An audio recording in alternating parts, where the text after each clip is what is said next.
قال لا، هو انت هنا مستنيني؟ معلش انا كنت بس بحضر كوبايه الشاي، لان انت عارف بقى الشرح ما يكملش غير بكوبايه الشاي. ليه بقى؟ لان احنا عاملين زي الصنايعيه كده، لازم نخش بكوبايه الشاي عشان تفهم. ناخد بقى رشفه من كوبايه الشاي وبعد كده نشوف موضوعنا هنتكلم في ايه. السلام عليكم ورحمة الله وبركاته، طلاب وأولياء أمور الصف الرابع الابتدائي، أهلا ومرحبا بكم. معكم مستر أحمد السيد. إن شاء الله في فيديو النهاردة هنبدأ مع بعض الترم الثاني، وهنتكلم عن أول درس في الترم واللي بعنوان أنماط السكان. أنماط السكان، وأول القصيدة بالنسبة لك كفر. ليه كفر بقى؟ لأن أنت أصلا مش عارف يعني إيه أنماط السكان. فقال لك ببساطة يا باشا، أنماط السكان يعني أنواع السكان. هنتكلم عن أنواع سكان مين يا مستر؟ قال لك هنتكلم مع بعض النهاردة عن أنواع سكان مصر. أنواع سكان مصر؟ هو يا مستر سكان مصر أصلا فيهم أنواع؟ هقول لك طبعا فيهم أنواع إزاي بقى؟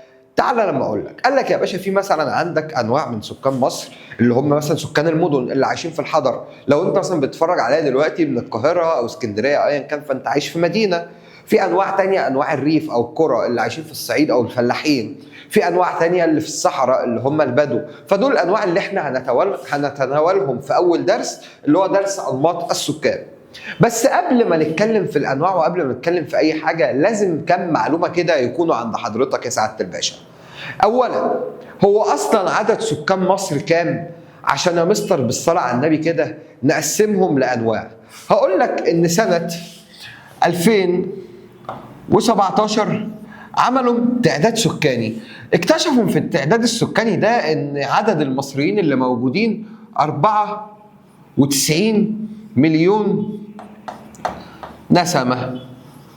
والنسمه دي عشان ما تتلخبطش، نسمه دي يعني شخص. يعني اكتشفوا ان عايش في مصر 94 مليون شخص، تمام؟ واحنا بنقول عليهم نسمه ليه؟ بنقول عليهم نسمه في تعداد مصر، يعني لما بنيجي نعد الاشخاص اللي في الدوله بنقول عليهم نسمه، ما بنقولش شخص، تمام؟ طيب اكتشفوا ان في 94 مليون شخص. ده مين يا عم المستر بقى الراجل الفاضي اللي قاعد يعد ال 94 مليون شخص ده؟ هقول لك يا باشا، جهاز اسمه جهاز التعبئة العامة والإحصاء. جهاز التعبئة العامة والإحصاء هو الجهاز المختص في إنه يعد سكان مصر، وإنه يعرف عدد سكان مصر كام وكل قد إيه بيزيدوا. طيب جهاز التعبئة العامة والإحصاء ده يا مستر بيعد السكان كل قد إيه؟ قال لك يا باشا الجهاز ده بيعد السكان كل 10 سنوات. كل 10 سنوات، وانا قايل لك ان اخر مره عدوا فيها السكان سنه 2017. يعني معنى كده بعمليه حسابيه بسيطه جدا ان هم هيعدوا السكان تاني امتى؟ بالظبط كده سنه 2027، اللي هو بالظبط كمان سنتين. لما عدوا السكان سنه 2017 لقوهم كام؟ 94 مليون. مين اللي بيعد السكان؟ جهاز التعبئه والاحصاء العام، جهاز التعبئه العامه والاحصاء. طيب بيعدوها كل قد ايه؟ قال لك بنعدهم يا باشا كل 10 سنين. طيب والله يا مستر مع احترامي ليك واحترامي لجهاز التعبئه والاحصاء، بس انا برضو انا مش فاهم احنا ليه بنتعد؟ احنا ليه برضو بنتعد؟ خليني اضرب لك مثال. هنفترض مثلا في الاستوديو، الاوضه اللي انا بصور فيها دي فيها مثلا خمس طلاب، وانا قلت يا اولاد انا هعزمكم على العشاء، تمام؟ هنجيب سندوتشات ايا كان. لا ركز معايا، ما تركزش في السندوتش، ركز معايا. هنجيب سندوتشات ايا كانت السندوتشات. هل ينفع افتح الباب اللي بره اقول للناس اللي بره هاتوا 11 سندوتش؟ ما احنا 5 بس يا مستر، 11 ده تبذير، انت معاك فلوس كتير. طيب هل ينفع افتح الباب اقول لهم هاتوا سندوتشين بس؟ ما هو مش هيكفينا، وانت يا مستر ما عندكش وسط، انت لا اما تعلى بالعدد لا اما توطى بيه قوي. هقول لك ما هم عشان كده يا باشا بقى بيعدوا سكان مصر، عشان لما يجي يعمل مدارس او يعمل مستشفيات يعملها على قد حضرتك بالظبط.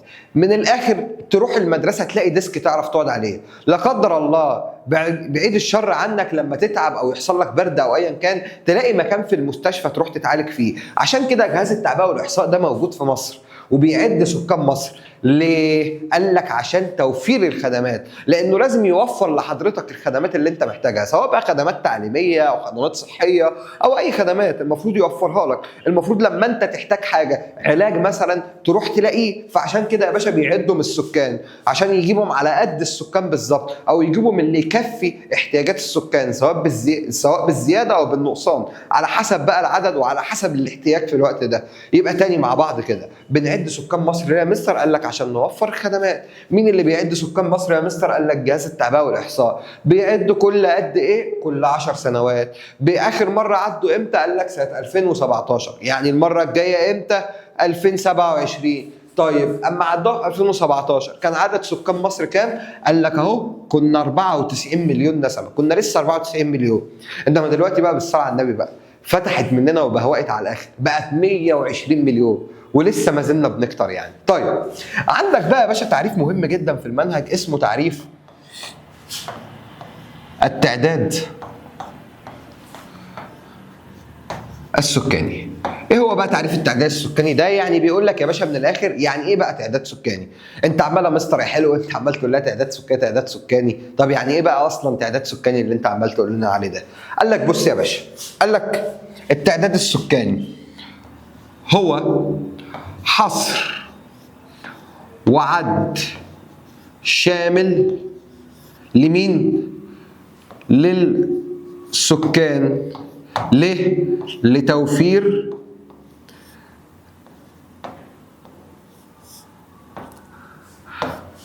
الخدمات، عشان يوفر لك الخدمات اللي انا لسه قايل لك عليها في الحاضر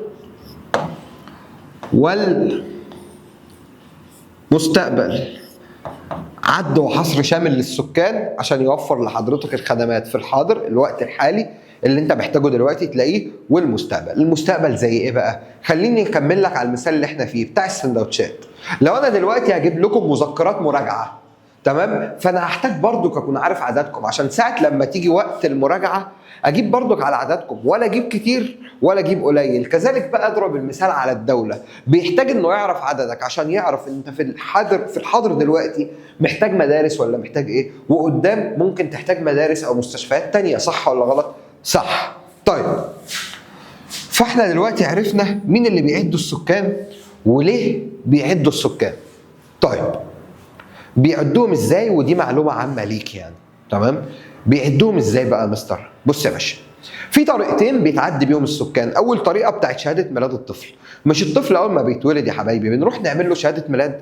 ما شهاده الميلاد دي بتتاخد تتحط على الكمبيوتر، تسمع على طول في جهاز التعبئه العامه والاحصاء، بتوصل عندهم ان دلوقتي في واحد اتولد.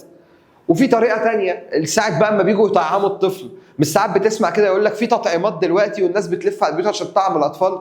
ما هم بقى اما بيلفوا عشان يطعموا الطفل بياخدوا بيانات الطفل وبيعرفوا من الاسره فيها كام واحد، يعني في كام واحد عايشين في البيت ومتعلمين ولا لا، وشغالين ايه، ومعاهم فلوس يعيشوا كويس ولا لا، وهكذا. بيلموا من البيانات دي كلها، وعلى حسب البيانات دي بيقدر بعد كده يوفر لك الخدمات.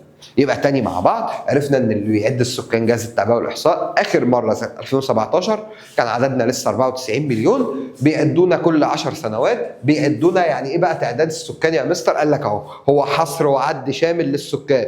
ايوه انت المفروض تقول ورايا، انت هتفضل متنح لي وانا بمثل لك في الفيديو. ركز، هو حصر وعد شامل للسكان لتوفير الخدمات في الحاضر دلوقتي وكمان المستقبل بعد كده هتبقى محتاج ايه. طيب يعني ها مستر بقى جت على الكام سنه اللي عايشهم ارمط على وش الارض وجم يعدوا السكان دلوقتي؟ يعني هو حبك معاهم يا مستر؟ يعني معلش في السؤال، يعني حبك معاهم يعدوا السكان دلوقتي؟ يعني ما هم قبل كده كانوا سايبينها هلهلي وكله سايب في كله، دلوقتي هيعدوا لي اللقمه اللي انا هاكلها؟ هقول لك لا، عندك معلومه مهمه جدا وملحوظه مهمه جدا بتقول لك ان مصر من اقدم الدول في التعداد السكاني. يعني يا باشا المعلومة دي بتقول لك ان مصر من اقدم الدول اللي عملت تعداد سكاني. يعني مصر تعتبر من اوائل الدول في العالم اساسا بقى اللي عملت تعداد سكاني واللي بدات تعد السكان. بيعدوهم يعني يا مستر من امتى؟ قديمه قد ايه كده؟ اقول لك ده احنا بنتعد من مصر الفرعونيه، من ايام ما كانوا الفراعنه لسه عايشين وموجودين بداوا يعدوا السكان. يا مستر معقوله يا مستر؟ هو احنا معفنين من زمان قوي كده؟ هقول لك لا يا حبيبي مش معفنين، بس ايام ما كانوا بيعدوا السكان كل فتره بتختلف على حسب الاحتياجات، وهنعرف دلوقتي ازاي. خلينا اول حاجه نشد سطر جميل كده تمام ونقسم السبوره بتاعتنا. طيب اول حاجه معانا اهي مصر الفرعونيه. عدوا السكان في مصر الفرعونيه ازاي؟ وعدوهم ليه يا عم المستر؟ قال لك اولا لازم تعرف ان اللي عد السكان في مصر الفرعونيه ده كان مين؟ قال لك ان اللي عد السكان في مصر الفرعونيه الملك امنحتب الثالث. قال لك الملك امنحتب الثالث هو اول ملك فرعوني عد السكان. طب عدهم ليه؟ قال لك عدهم يا باشا لان ايام الملك امنحتب كانت مصر بتتوسع في دول اخرى، وكانت بتروح تحارب وتنافس دول اخرى، فكان بيعد عدد الجنود اللي في الجيش. يعني كان بيعمل تعداد سكاني عشان يعد عدد الجنود اللي في الجيش، وكمان يعرف مين قدام اللي هيخش الجيش. ليه يا مستر؟ ما هو انا ما ينفعش كده ابقى الملك امنحتب كده بشحمي ولحمي وداخل حرب، واقول مثلا الملك اللي قدامي انا عندي رجاله تشد عين الشمس، واجي ابص ورايا ما الاقيش حد. ليه؟ اصل كلهم ماتوا. فكان لازم يبقى عامل احتياطاته. فهو كان بيعد الجنود او كان بيعد الجيش استعدادا للحرب، عشان لما يجي يحارب يلاقي معاه جنود. في ايام مصر الفرعونيه مين اللي عد السكان؟ قال لك الملك امنحتب الثالث. عدهم ليه يا مستر؟ او عدهم ازاي؟ قال لك عد الجنود اللي كانوا في الجيش وعد الجنود اللي لسه هيدخلوا من الجيش. طيب فاحنا كده عرفنا مع بعض في مصر الفرعونيه مين اللي كان بيعد يا مستر السكان. الملك امنحتب الثالث هو اللي كان بيعد السكان، كان بيعد عدد الجنود عشان لما يروح حرب يعرف معاه كام جندي، وكمان بيعد الجنود اللي لسه هتخش الجيش عشان برضك يعرف هيبقى معاه كام جندي او كام جندي على دكه الاحتياط، يعني زي لعيبه الكوره كده. طيب لما ربنا بقى كرمنا وفتح علينا والحمد لله اهو، قال لك اهو بقى تعال دلوقتي نتكلم عن مصر الإسلامية. في مصر الإسلامية بقى يا عم المستر كانوا بيعدوا السكان ليه؟ أو كانوا بيعدوهم إزاي؟ قال لك بص، قال لك في مصر الإسلامية كانوا بيعدوا السكان على حسب محل الإقامة. لما الإسلام دخل مصر كانوا بيعدوا المصريين على حسب محل الإقامة. يعني إيه على حسب محل الإقامة؟ يعني كانوا بيروحوا منطقة منطقة ويشوفوا مين اللي ساكن في المنطقة دي، كم واحد ساكنين في المنطقة دي وكم واحد ساكنين في المنطقة دي وهكذا. كانوا بيعدوها مناطق. طب ليه يا مستر؟ يعني الاسباب المتعارف عليها ان كان عشان اقامه المساجد، يعرفوا المنطقه دي محتاجه مسجد واحد ولا اتنين والمسجد مساحته قد ايه وهكذا. طيب قعدوا بقى مستر في مصر الاسلاميه يعدوا السكان قد ايه؟ قعدوا يعدوا السكان لمده 6 شهور. 6 شهور كاملين في مصر الاسلاميه عشان يقدروا يعدوا من السكان ويعرفوا كل منطقه فيها كام ساكن. تمام كده عرفنا مصر الفرعونيه عدوا فيها السكان مين اللي عدهم وعدهم ليه، وعرفنا مصر الاسلاميه عدوا من السكان على حسب ايه وقعدوا يعدوهم قد ايه. تعالى بقى دلوقتي نتكلم على مصرنا الحاليه بقى، مصرنا الجميله بقى دلوقتي. قال لك اهو مصر الحديثه. في مصر الحديثه بقى يا مستر بيعدوا السكان على حسب ايه؟ قال لك على حسب كام حاجه كده، تعال ندردش فيهم مع بعض. اول حاجه النوع، بيعدوهم على حسب النوع. النوع يا مستر يعني ايه النوع ده؟ هقول لك دلوقتي، خليني اكتب بس الاول ابلع ريقك. اول حاجه على حسب النوع، تاني حاجه السن، تالت حاجه الحاله الاقتصاديه،